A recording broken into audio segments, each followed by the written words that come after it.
Welcome to Saliya Bhatt encyclopedia. असां छा पढ़दासीं अॼु? असां पाण HCF पढ़दासीं, मतिलबु हाईएस्ट कॉमन फैक्टर, जंहिंखे पाण सिंधी में छा चवंदा आहियूं? वॾो आम पूरो वणींदड़। वॾो आम पूरो वणींदड़ ही वॾो ख़ासि आहे, छो जो इनजो अॻे काफ़ी इस्तेमालु आहे। हर टेस्ट में तक़रीबन को न को प्रॉब्लम ज़रूरु इनजो ईंदो रहंदो आहे। ऐं इन जी एप्लीकेशन्स बि आहिनि जेकियूं पाण जल्दी अपलोड कंदासीं, मतिलबु इन जो यूज़ किथे थिए थो हू बि पाण अपलोड कंदासीं। ऐं खोड़ ईअं ट्रिकूं ऐं प्रॉब्लम हिन मां ईंदा आहिनि, हिन करे ही मालूम करणु सफ़ा ज़रूरी आहे, पाण खे अचणु ज़रूरु खपे। ठीकु आहे, बिस्मिल्लाह कयूं था। सभिनी खां पहिरीं मिसाल आहे त 5 ऐं 15 जो पाण HCF मतिलबु हाईएस्ट कॉमन फैक्टर, जेके पाण सिंधी में वॾो आम पूरो वणींदड़, हू मालूम कंदासीं। पाण हिकु ई तरीक़ो सिखंदासीं, छो जो ईंदो हुजे भले हिकु ई तरीक़े सां बि जवाबु करिणो हुजे।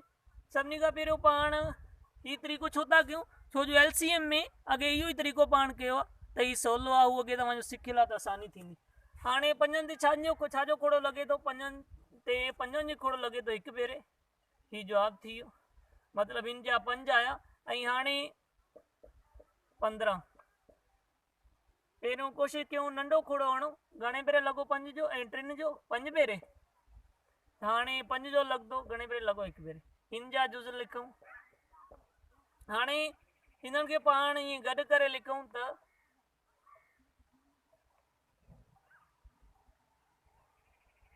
हेॾे लिखूं था। 5 जा कहिड़ा कहिड़ा आहिनि? 5 जा सिर्फ़ु 5 ऐं 15 जो 3 ऐं 5। HCF मां पाण कहिड़ा खणंदा आहियूं? जेका ॿिन्ही में कॉमन हुजनि, ॿिनि में या 3, 4, 5 जेतिरा बि मिलियल हुजनि, सभिनी में हुअणु खपनि हू अंग, हू पाण खणंदासीं। हिननि में सेम कहिड़ा आहिनि? इहे 5 हिननि में हिकु जहिड़ा आहिनि, कॉमन आहिनि, इहे पाण खणंदासीं। इहो ई पंहिंजो जवाबु आहे। पाण ॿी मिसाल वठूं था। मिसाल पाण कहिड़ा कहिड़ा वठंदासीं? हाणे 8 ऐं 12 जो जेकॾहिं पाण HCF मालूम कयूं त छा थींदो? साॻियो ई तरीक़ो आहे। 8 जो पाण अलॻि अलॻि करे वठूं। 8 जो सभिनी खां नंढो खोड़ो कोशिशि कंदासीं। घणे जो लॻो? 2 जो घणे भेरे? 4 भेरे। वरी चइनि ते 2 जो 2 भेरे, वरी 2 ते 2 जो 1 भेरे। ठीकु आहे, हाणे हिन जो अलॻि करे वठूं। 12 जो नंढे मां नंढो खोड़ो कहिड़ो लॻो? हिन ते 2 जो लॻो घणे भेरे? 6 भेरे। हिन ते घणे भेरे लॻो? 6 ते 3 भेरे ऐं 1 भेरे। हिननि जा लिखी वठूं जुज़ा। 8 जा कहिड़ा कहिड़ा आहिनि? 2 ज़रबिया 2 ज़रबिया 2 ऐं 12 जा 2 ज़रबिया 2 ज़रबिया 3।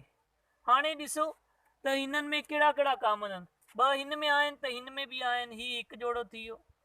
हाणे 2 हिन में बि आहिनि, हिन में बि आहिनि, हीउ ॿियो जोड़ो थी वियो। हाणे हिन में 2 आहिनि, छा ॿिया हिन में 2 आहिनि? न आहिनि।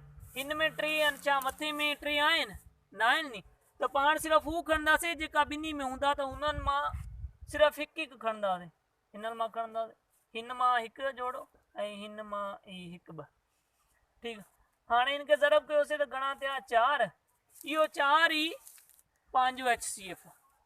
मिलूं था नई वीडियो में। पंहिंजो ख्यालु रखिजो। ख़ुदा हाफ़िज़।